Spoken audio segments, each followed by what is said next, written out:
Hey you, I'm Andrew Seaman. Do you want a new job? Or do you want to move forward in your career?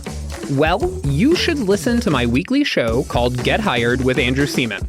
We talk about it all, and it's waiting for you, yes you, wherever you get your podcasts. The LinkedIn Podcast Network is sponsored by SAP. Harness the power of AI across your business and achieve results that are relevant, reliable, and responsible with SAP Business AI. Revolutionary technology, real-world results. That's SAP Business AI. LinkedIn presents. You may be surprised by how much mindset and relationships impact our health and longevity. Here's what Harvard epidemiologist Dr. Becca Levy found. People with the most positive perceptions of aging live more than 7 years longer than their peers with the most negative attitudes. The positive thinkers had fewer strokes and heart attacks. They had higher physical functioning, and when they did get sick or injured, they enjoy a shorter recovery time. Hi, everyone. It's Tuesday. I'm your host, Michael Kovnat, and this is the Next Big Idea Daily, where we bring you relevant insights from the most important new nonfiction as summarized for you by the authors themselves. We're here to make you smarter in the time it takes you to enjoy your morning coffee. So, do you have plans for the rest of your life? It's worth thinking about because your life might be longer than you think, thanks to advances in healthcare. And that's great news, but it may mean we need to rethink our careers, our finances, our relationships, and our fitness in order to truly enjoy those extra years. Joining us with some guidance is Debra Whitman, the AARP's Chief Public Policy Officer and the former staff director for the Senate Special Committee on Aging. Here she is with 5 big ideas from her new book, The Second 50, Answers to the 7 Big Questions of Midlife and Beyond.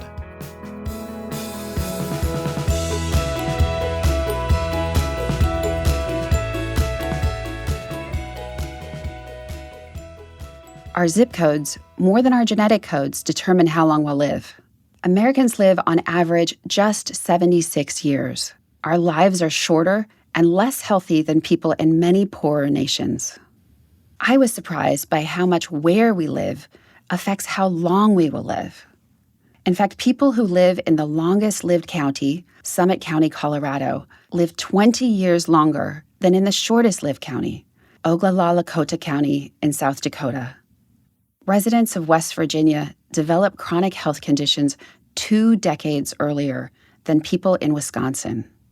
These disparities are linked to what we call the social drivers of health. And social drivers are things like education, income, access to healthcare, and yes, zip codes. They influence 60% of the differences in our longevity.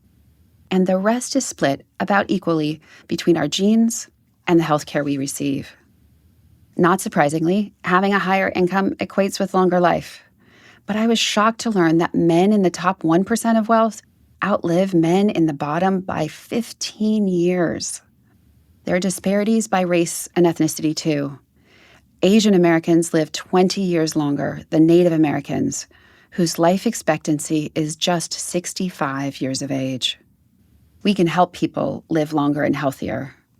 And much of it has nothing to do with costly, high-tech medical treatments. Research shows that differences in state policies can drive healthy longevity. And it's not just the most obvious laws, like higher tobacco taxes, which reduce smoking, but also policies related to minimum wage and paid family leave. This gives me hope that we can create environments that support all of us to live healthier and longer. It isn't just what we eat and how many steps we take. There's a lot we can all do to improve our health and extend our lives. I'm sure you've heard about the 5 healthy habits: a good diet, exercise, a healthy body weight, not smoking, and not drinking much alcohol. People who do all 5 gain 12 to 14 years free of major medical problems such as cancer and heart disease. But every little bit matters.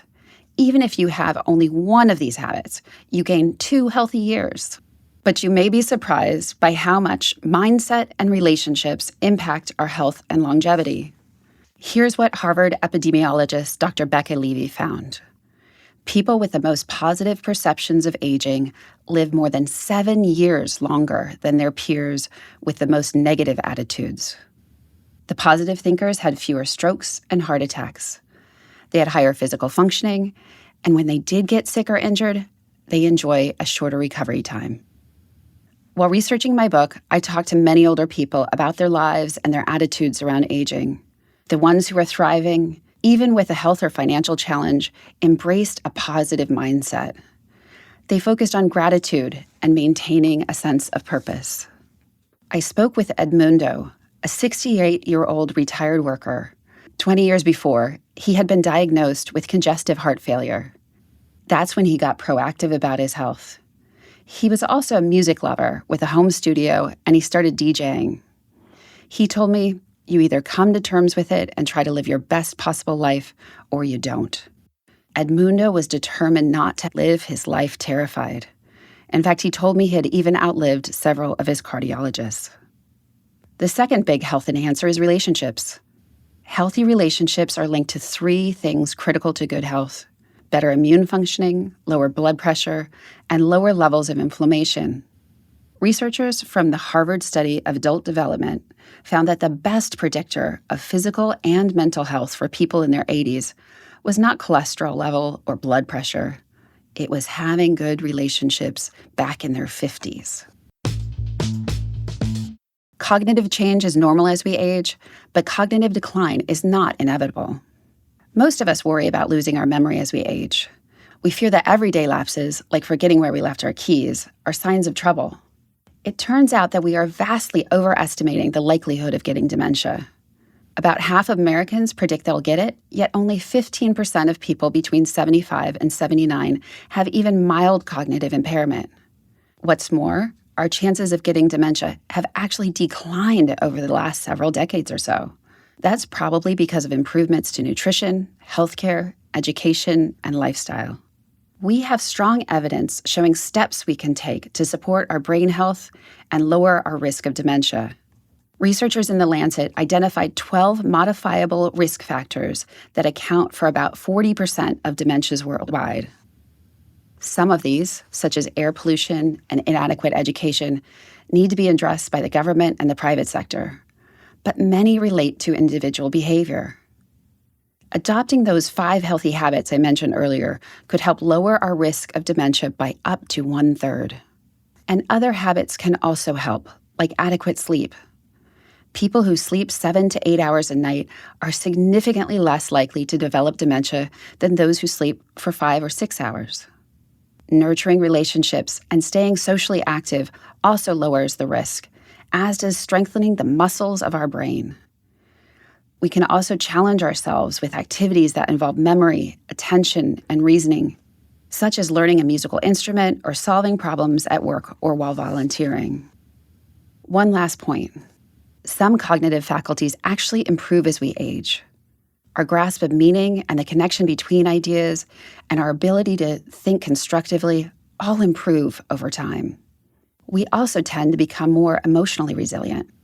In other words, our brains continue to change in our second 50, but not all of that change is decline. Older workers are a boon to, not a drain on the economy. When I was a kid, the norm for many Americans was school in the early years, then a few decades of work, followed by retirement. But the reality is very different today. Thanks to rapidly changing technology and longer working lives, the skills we gain when we're young often become outdated. But there are far too few opportunities for lifelong learning. Working while retired has become a new norm, and many Americans will never be able to fully retire. Older people can feel caught in a bind. Policymakers tell them to just work longer. Some younger workers feel older workers are taking their jobs. But the fact is, helping older people stay in the workforce benefits individuals, employers, and the economy. Among older workers, being at work slows cognitive decline and keeps them socially engaged. Employers with a multi-generational workforce see more innovation and higher productivity both in younger and older workers, and turnover goes down. Older workers help to grow the economy. Research shows that age discrimination pushed older Americans out of the workforce, and that cost $850 billion in lost wages, salaries, taxes, and consumer spending. Now, not everyone can keep working indefinitely. People who have been in physically demanding jobs may not be able to work far into their latter years, and we have to find better ways to support them. For those who want or need to keep working, we must address the barriers they face, such as outdated skills and caregiver demands. And age discrimination is a real thing. It's the last ism that needs to be fought. About half of Americans are laid off or pushed out of jobs at least once after turning age 50. In the changing work landscape, all of us, workers, employers, and lawmakers, need to reimagine what it means to earn and learn over a lifetime. We can and must make it easier to age well in America. The programs that support us as we age desperately need updating. Social Security hasn't been touched in 40 years. Our safety net programs remain stingy compared to those of our peer countries. And the cost of long-term care in the United States can bankrupt families. We need a comprehensive plan for aging well in America that addresses all of these challenges and more. To have real impact, the plan will need to eliminate the disparities that cut the lives of some Americans short while others live comfortably into their 90s and beyond. It must ensure affordable long-term care for older people who are ill or disabled, but also support us in staying as healthy as possible for as long as possible. And we need policies that support longer working lives and secure retirement income. We can do this. Too often, we operate from a scarcity mindset. This is the belief that supporting longer, healthier lives for older Americans will take from the resources we need for younger people, or that supporting young people is not connected with health later in life. But investing in our youngest citizens makes it more likely they will be healthier adults. And creating a better society for older people now lays a foundation for generations to come. Yes, improving our healthcare, income, employment, and long-term services cost money. But the less we invest now, the more we will spend later to care for people as they age. And the costs and benefits of those investments aren't just economic.